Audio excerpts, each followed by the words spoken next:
Buenas tardes, mi nombre es Lola Alcántara, soy técnico del Departamento de Desarrollo de Mercado de Asia, del área de promoción, desarrollo de mercados y red exterior de Stenda. Les damos la bienvenida al ciclo de conferencias organizadas con motivo de la celebración de Stenda Global 2020, en las que ponentes de prestigio internacional abordarán las claves del comercio exterior. La ponencia que vamos a realizar en estos momentos lleva por título El Sudeste Asiático, una asignatura pendiente, y será impartida por don Carlos Gastón López, director de BBVA en los mercados de Indonesia, Filipinas, Tailandia y Vietnam. El señor Gastón cuenta con más de 25 años de experiencia en los mercados de ASEAN, principalmente en el sector privado, pero también en el sector público, en la apertura de nuevos mercados y en la consecución de negocios de índole internacional. Sin más, cedo la palabra al señor Gastón. Buenas tardes a todos y permítanme empezar por agradecer a Stenda Global la oportunidad de conectarme con ustedes desde Indonesia y agradecer que me permitan compartir una experiencia de cerca de 25 años en una parte del mundo que tiene un gran dinamismo y que sigue siendo lamentablemente una asignatura pendiente para las empresas españolas, que han mirado siempre a Asia, centrándose mucho en los gigantes que aquí nos acompañan, como son China e India, y que lamentablemente han pasado de alguna manera de puntillas por una parte del mundo que, sin embargo, nos recibe bien y que, abordando el mercado de la forma adecuada, nos podría permitir tener grandes éxitos a medio o largo plazo. ¿Por qué ASEAN? ¿Por qué hablamos de una parte del mundo tan desconocida? Bueno, pues ASEAN resulta que hoy es la quinta economía a nivel mundial.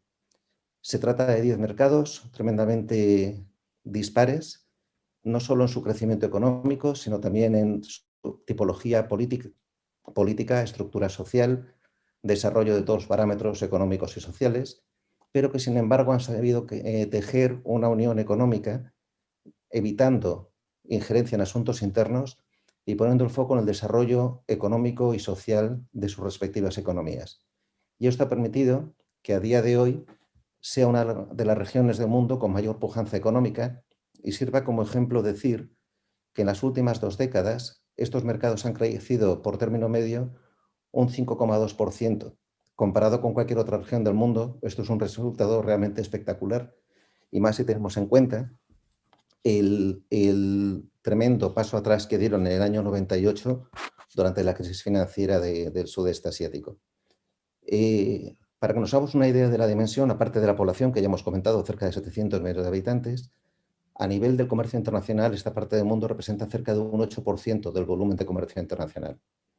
También es cierto que todas estas cifras que estamos dando están o se verán afectadas por la situación que estamos viviendo en estos momentos de pandemia, pero es verdad que es una zona del mundo que ha demostrado siempre tener una gran capacidad de recuperación, gracias en gran medida a la juventud de su población. Hablamos de unos 700 millones de habitantes, de los cuales cerca del 50% es más joven de 30 años. Eso nos podemos imaginar el potencial que tiene en cuanto a dinamismo, crecimiento y adopción de nuevas tecnologías a futuro. Estas economías supieron aprender de la crisis del 98 para poner en orden o poner una serie de reformas estructurales en marcha que les han permitido estar a día de hoy mucho más preparadas que otras partes del mundo para abordar la situación a la que nos estamos enfrentando. Los ratios de endeudamiento y de deuda pública de estos países son posiblemente de los más bajos de las economías más desarrolladas a nivel mundial. Para que nos hagamos una idea, el déficit medio de estas economías en la última década está en torno al 2,7%. Creo que es algo bastante significativo. Y el ratio de endeudamiento, el ratio medio, aunque hay, volvemos a decir, grandes disparidades de unos a otros mercados, estaría en torno al 43%. ¿Qué sucede con estos datos? Pues que estas economías están siendo capaces de poner en marcha unas medidas fiscales de apoyo a distintos sectores económicos afectados por la pandemia que les van a permitir estar en mejor posición a medio plazo para recuperarse y poder seguir creciendo de la medida que lo han hecho anteriormente. Siendo una región de gran oportunidad, siendo una región de crecimiento, siendo una región rica en recursos naturales, no se explica que la presencia española sea tan testimonial. Dicho también es verdad, con unas honrosas excepciones de empresas que han sido o han sabido abrir la puerta en algunos mercados con un enorme éxito.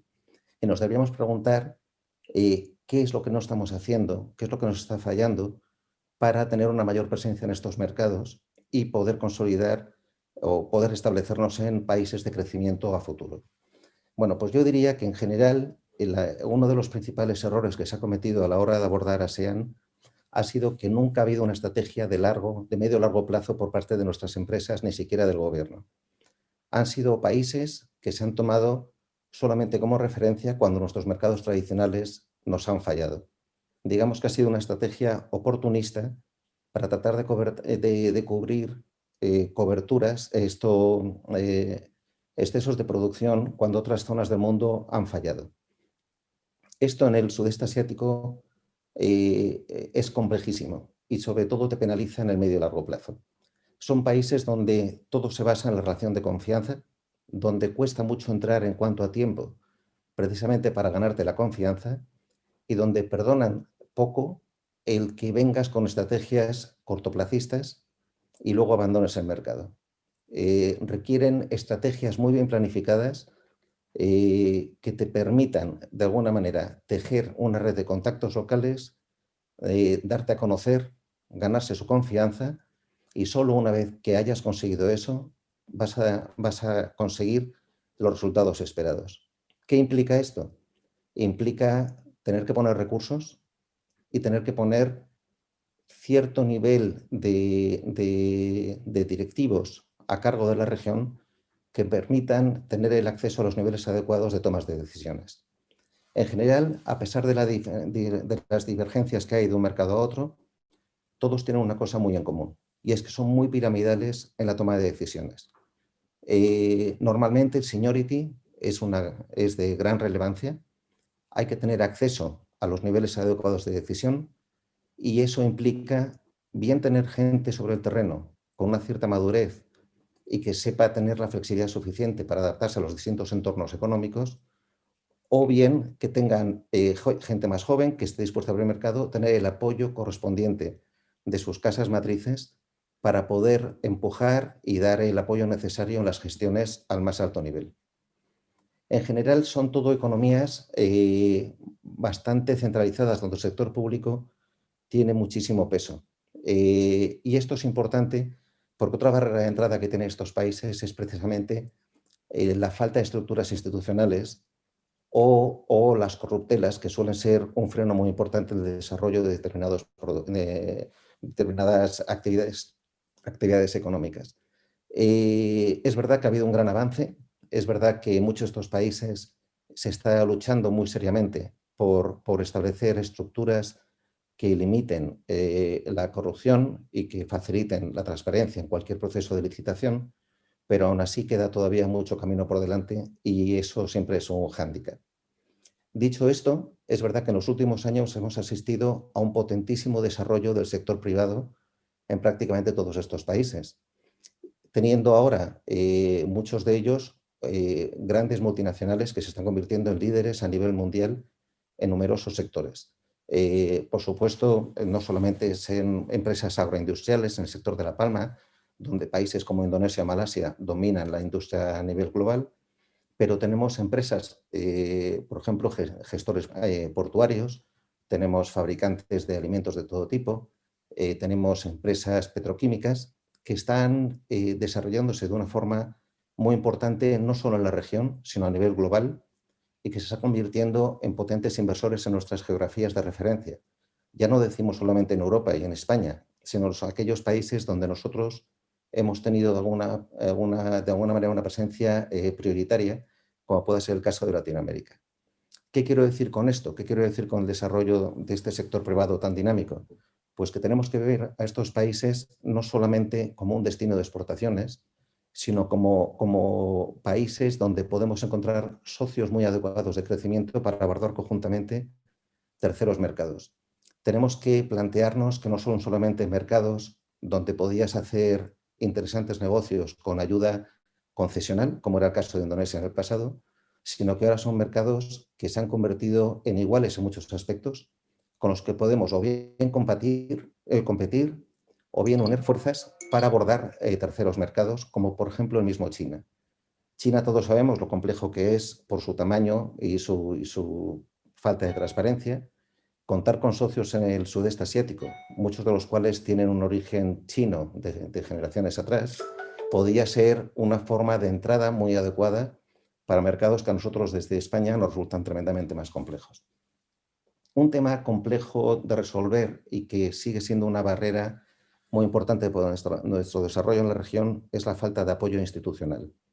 Y precisamente creo que este evento puede ser una especie de toque de atención a nuestras autoridades para ver a estos mercados de otra forma y darse cuenta de que es fundamental el que acompañen a las empresas, que vayamos todos de la mano para poder abrir estos mercados. Como os decía, son mercados donde lo público tiene mucha importancia, donde España tiene escasa imagen de país y donde hacer una labor o una aproximación conjunta entre autoridades y empresas privadas puede ser la única vía de entrada adecuada para tener acceso a grandes contratos en estos mercados. Encontramos que países de nuestro entorno, como va a ser Italia o Francia, mandan ministros prácticamente cada 2 o 3 meses a esta parte del mundo porque han reconocido la relevancia, la importancia de los mercados como tales y la importancia del amparo institucional a sus empresas. Eso, lamentablemente, desde España no se ha hecho en los últimos años y creo que es posiblemente una de las mayores debilidades que tenemos cuando hemos querido abrir estos mercados. Una dificultad que tienen, sin duda, y que de alguna manera requiere también nuestra atención, es que al final estamos hablando de 10 países muy distintos, muy fragmentados y con una diversidad de culturas y de formas de hacer las cosas tremendamente importantes. Precisamente las empresas españolas, muchas de las cuales son pymes, carecen de recursos para poder tener presencia directa en todos y cada uno de estos mercados, con lo cual se intenta resolver la situación montando una oficina regional desde la cual dar cobertura global a la región. Esto no está mal, es una vía de entrada interesante y animo, de hecho, a que se haga. Pero es muy importante seleccionar el mercado de base que nos permita tener esa flexibilidad y movimiento por toda la región y, sobre todo, saber elegir el perfil de la persona adecuada que, como decía, tiene que tener un seniority suficiente y, sobre todo, una capacidad y una flexibilidad de adaptación para entornos tremendamente diferentes.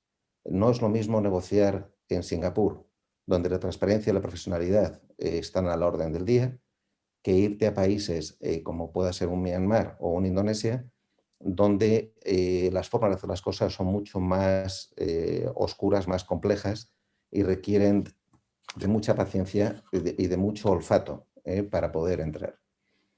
Otra barrera de entrada importante a señalar, y ahí es fundamental el que las empresas nos apoyemos unos a otros, que no nos veamos siempre como competidores, sino que pensemos que aquí esto es un proyecto común, es el buscar socios de referencia adecuados en estos mercados. Posiblemente son las partes del mundo donde contar con ese socio local es más importante. El socio local no solamente te ayuda a entender la cultura, las formas de hacer los negocios, a saber navegar en unos ordenamientos administrativos complejos y a veces no del todo transparentes, pero sobre todo te dan un acceso al mercado, te dan una credibilidad en el mercado que es fundamental. El problema de elegir el socio es que si das con el socio erróneo, habrás perdido un enorme tiempo a la hora de abordar el mercado y te puede generar un desánimo, te puede hacer que pienses que estos mercados son de una enorme dificultad y que no merezca la pena el esfuerzo. No sería la primera vez que empresas están 4 o 5 años trabajando de la mano de un socio local que resultaba que no era el adecuado y por fallar ese socio local deciden abandonar la región sin darse cuenta de que, habiendo hecho una prospección inicial mucho más detallada, habrían conseguido un éxito y una implantación mucho mejor. Decía que la colaboración de las empresas en este sentido es enormemente importante. Estamos asistiendo estos últimos años a la creación de una serie de cámaras de comercio a nivel local para representar los intereses de España, donde yo creo que lo más importante que podemos hacer todos los que estamos aquí es compartir precisamente experiencias, es ayudar a discriminar quiénes son los socios adecuados de contacto para las empresas españolas, de tal manera que les evitemos o les ahorremos el tiempo necesario para identificar esas contrapartidas y sobre todo evitemos la frustración, el fracaso que da el dedicarle tanto tiempo a unas relaciones que luego no te llevan a ninguna parte. ¿Qué podríamos decir más? Pues yo francamente recomendaría nunca tener prisa para abrir estos mercados. Os decía al principio que es fundamental establecer estrategias de medio y largo plazo. No son países donde el oportunismo sea aconsejable. Es muy importante tener paciencia y poner los recursos necesarios para, con políticas de medio y largo plazo, implantarse y identificar estos mercados como mercados clave para nuestras industrias. El que pretenda venir aquí para colocar excedentes porque tu mercado tradicional te ha fallado, lo normal es que falle, pero no es que falle en ese intento, es que posiblemente se cree una imagen negativa que le impida, cuando esté preparado para saltar a los mercados, poder acceder. Aquí hay larga memoria y los errores se pagan. Entonces, es muy importante ser prudente al principio, no generar expectativas y tratar de establecer esos planes de actuación a medio y largo plazo, huyendo de la prisa. La prisa no es buena consejera a la hora de abordar estos mercados. Y hablando de expectativas, creo que también es muy importante que las personas que estemos aquí sepamos gestionar las expectativas que genera la zona en nuestras respectivas casas matrices. Los datos de crecimiento, de población, de todos los parámetros que se analicen de la zona ASEAN hacen que de alguna manera nos cieguen y pensemos que venir aquí esto va a ser hacer el negocio según se llega y poder empezar a dar unos resultados de forma inmediata. Y como decía desde antemano, eso sería generar una expectativa totalmente errónea, porque aquí los plazos, la confianza son fundamentales. Y ganarse la confianza de esta gente requiere mucho tiempo, requiere romper muchos clichés y requiere vender tus capacidades viniendo de un país que, como os decía, no tiene imagen de país en la zona. Y esto, por cierto, quería hacer una excepción porque no hemos sabido aprovechar una oportunidad que se dio en Indonesia en la década de los 90. España fue capaz de hacer una serie de proyectos de gran envergadura en Indonesia en los años 80. Se construyeron refinerías, se colaboró en la fabricación de aviones, se hicieron hasta ciudades mineras para una empresa americana, un poco de todo. Y eso generó una imagen de España como contrapartida para Indonesia excepcional. Lamentablemente, no se supo aprovechar ese tirón. Las empresas que en aquel momento desarrollaron este tipo de proyectos no tuvieron continuidad en su mayor parte y eso ha hecho que hayamos perdido una década donde vender España era fácil, precisamente porque había una gran memoria de esos proyectos. Yo creo que no deberíamos volver a caer en el error. Hay empresas puntuales, lamentablemente no muchas, que están volviendo a tener un enorme éxito en estos países. Hay proyectos por todos conocidos en Filipinas, en Vietnam, en Indonesia, los que se ha dado adecuada publicidad de empresas punteras españolas que han visto en esta parte del mundo el futuro. Yo creo que no deberíamos caer en el error de que esos éxitos que están teniendo ahora sean éxitos aislados y que no tengan una continuidad. Deberían servir de ejemplo a los demás para ver que aquí sí se puede, si básicamente nos apoyamos en los socios adecuados, si tenemos la paciencia y ponemos los recursos adecuados y que en lugar de competir, lo que debemos es unir esfuerzos. Creo que es muy importante que vengamos unidos, instituciones y empresas, porque el reto de poner en marcha estos mercados realmente merece la pena. Por último, quizá comentaros un poco la situación que estamos viviendo ahora con el COVID y las oportunidades que se plantean. La situación del COVID en estos mercados se ha controlado a priori mejor que en otras partes del mundo. Es verdad que la información oficial es cuestionable porque el número de test disponibles es muy por debajo de la media que se está haciendo en otros países, pero sí es cierto también que reaccionaron de una forma mucho más rápida y tajante al comienzo de la crisis, y esto ha hecho que el índice de contagios y de casos vivos siga siendo muy inferior o prácticamente inexistente en algunos países. Merece la pena señalar el enorme éxito de un país como Vietnam, que ha controlado de una forma espectacular la pandemia, evitando el daño económico que hemos sufrido en otras partes del mundo. Se espera que Vietnam este año siga dando un crecimiento en torno al 1,6%, para que se hagan una idea, y que el año que viene llegue a tasas de crecimiento del 6,1%. A día de hoy apenas existen contagios y ya están abriendo corredores para hombres de negocios poder viajar a Hong Kong, poder viajar a Singapur y poder dinamizar la economía. Creo que este éxito es algo muy significativo que deberíamos tener en cuenta y obedece básicamente a una reacción pronta y agresiva para poder cortar de raíz esta pandemia. ¿Qué quiero decir con esto? Pues que básicamente la recuperación en estos mercados va a ser también mucho más rápida, no solamente porque han hecho bien las cosas, sino también porque la juventud de su población y el dinamismo del que antes hablábamos hacen que el consumo interno, que es uno de los principales enganches de crecimiento de los mercados, se recupere de una forma muy rápida y que pensemos que posiblemente el año que viene aquí veamos unos índices de crecimiento que son prácticamente inigualables en otra parte del mundo. Para la empresa española, la situación que estamos viviendo representa una enorme oportunidad. En estos países sigue habiendo una enorme necesidad de infraestructuras de todo tipo, que ahora con la pandemia de alguna manera se han puesto a manifiesto que eran inadecuadas e insuficientes. En el sector, por ejemplo, hospitalario, hay una enorme oportunidad de desarrollo. Se están desviando recursos presupuestarios para mejorar las infraestructuras hospitalarias en todos estos países, y España tiene una enorme tradición en la construcción y fabricación de equipamiento médico de todos los niveles, con lo cual ahí tenemos una oportunidad muy, muy significativa. Infraestructuras de transporte. Son países cuya geografía es tremendamente compleja. Hablamos de países isleños como Indonesia con 17.000 islas o Filipinas con 7.000, que requieren de todo tipo de infraestructuras portuarias, aeroportuarias, carreteras, etcétera, donde España nuevamente pues, ha demostrado ser puntera y que podríamos perfectamente trasladar nuestra experiencia en otros mercados a esta parte del mundo. Una palanca que están teniendo todas estas economías para tener un crecimiento futuro más sostenible es precisamente la energía renovable, otros sectores punteros en España.